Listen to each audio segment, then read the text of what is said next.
And that's one of the challenges with writing a grief scene or a death scene, is that it can very easily devolve into something that feels drippy, to be perfectly honest. Hi everyone, welcome back. Today we are talking about writing the emotion grief. And there's a lot we could say about this. I want to run through a few things. If you want a much fuller explanation of it, I have a workshop on writing death and grief, and I highly recommend that, because that's going to be all about how do you really make an impactful emotional, in the guides of that workshop, death scene, but then how do you show all of the grief that comes from a death of a character in a story. So I highly recommend that workshop if it's of interest to you. But one of my big things as a teacher of writing is that it's very important to get a handle on emotion and being able to discuss it well. I have a video on writing fear and a workshop on writing the emotion fear, which I will link below, where I talk about this at length as well. But just getting a handle on all the nuances of the various emotions your characters are going to face is going to make your stories far more powerful. It's really not enough just to think, okay, character and plot development. No, your job as a writer is to be able to understand and articulate the emotions of the human experience in a way that resonates with your readers. So really learning to understand emotion matters a lot. And the death and grief scenes workshop, while it focuses on death and grief, will just help you write grief in general. So I highly recommend it. But a few things to think about when you're writing grief. You want to write with a great deal of vulnerability and honesty. Readers that's what makes us really connect with a grief scene and a death scene, is when everything feels truly laid bare. And that doesn't mean an emotional dump of information. It really doesn't. And that's one of the challenges with writing a grief scene or a death scene, is that it can very easily devolve into something that feels drippy, to be perfectly honest. And I don't want that for you, because these are very emotional scenes to write, but they're brave scenes as for a writer to write, because they are so emotionally charged that when we write them, we're really putting ourselves out there, because we're saying to our readers, this really, really moved me in my heart. And if they don't feel that on their end, there's a discomfort for us on that end. It's just a real opening of our hearts. But the more vulnerable you let yourself be and honest you let yourself be with how maybe you experience grief or the nuances of grief, and bringing that alive, the more realistic and the more impactful that scene is going to be. And part of the way that you do that is really spending time thinking about the kinds of grief that one can have, the ways that one reacts to grief, which we really get into in that workshop. That workshop is all about how one grieves. When you have a very impactful emotional scene that you're building to, it is very important that you help the reader know your character first.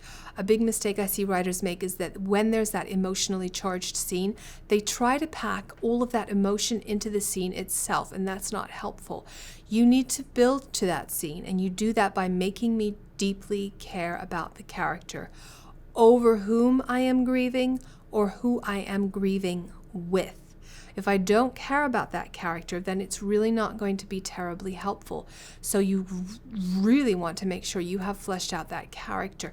And you need to flesh them out in a way that I'm emotionally connected with them the way I need to be, to miss them in the story if they're gone, or to walk beside them as they grieve and hurt for them, which means deeply thinking about how am I going to emotionally make my reader feel connected to this character, and almost as though they stand in this character's shoes.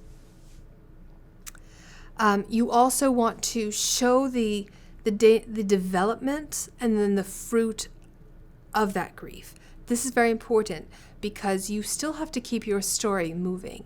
And sometimes when we want to write about grief, we tend to want to sit in the moment a very long time. And you can't do that. The story has to go on even while we're sitting in the grief. And one of the ways that you do that is by showing the development of the grief and the fruit of the grief. And the development of the grief is how that grief changes both as time goes by and situationally, whether the character's around different people or this or that. I get into all of this in the workshop in much greater detail. But there's the development of the character as she grieves. But there's also the fruit of the grief. What good comes from the grief? Because again, you have to have a purpose for everything you write. And if you're going to take the reader through that grieving experience, what is coming of it? What comes of that grieving experience? And so thinking about the upside to the grief, and I hate to say it that way, but just we go through hardship, and ideally we find good from it. We find something that we learned or ways that we grew from it. What are those things for your character? This is going to help the grief itself and the sad event itself in your story have a purpose for being there, have more of a function in the story rather than just being an event. So when I see the impact of it, that can really help. Try to avoid too many scenes where the character is by herself. I know when we grieve, we can tend to want to just be alone and sit in our grief. So if you have a character who's grieving and you want to just make her sit alone, try to avoid too much of that, because that can really slow a story down. There are stories, if you think of the film Castaway as one, where it really is just one character. But that's rare, and it's a delicate touch. You really want the character interacting with other characters most of the time. Definitely think about, with grief, all of the things that it touches. We tend as writers to want to focus on the internal experience of the character who's grieving. Oh, how did she feel? She was depressed. She was this, she was that. But grief it's like snow, it can settle on anything and rest on it. And so what are all the ways that the grief is touching everything? And that can be from the way a piece of food just doesn't taste the same, or a song just doesn't sound the same. It can be the way that one feels depressed. It can be an emptiness that someone feels. It can be an inability to focus, or maybe you actually focus far more. It can touch everything. It can touch you physically. You can physically feel very sick. You can mentally feel not in the right place.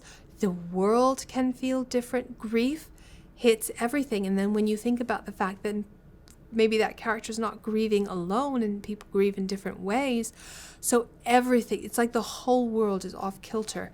Really, really take time to sit and think about the nuances of that. Because grief, if you write about it generally, it's going to just feel general. What's going to really bring the grief to life are specifics. Remember that grief does not always make sense. The ways that a person grieves does not always make sense, and it can fluctuate and change all of the time. So really keep that, in your head, that we are humans and we are not always logical. And so allow your characters to have that too. So those are just a few pieces of advice I have on writing grief. I feel so serious as I'm saying this, but it's grief and I feel like I have to be serious. But the workshop is tremendously helpful. And of course it comes with the class notes and worksheets and everything for you to work through, so you can really put it into practice. So I definitely recommend taking that. If this video was helpful, do give it a big thumbs up. I thank you so much for watching. I hope you're doing well, and I wish you well with your writing.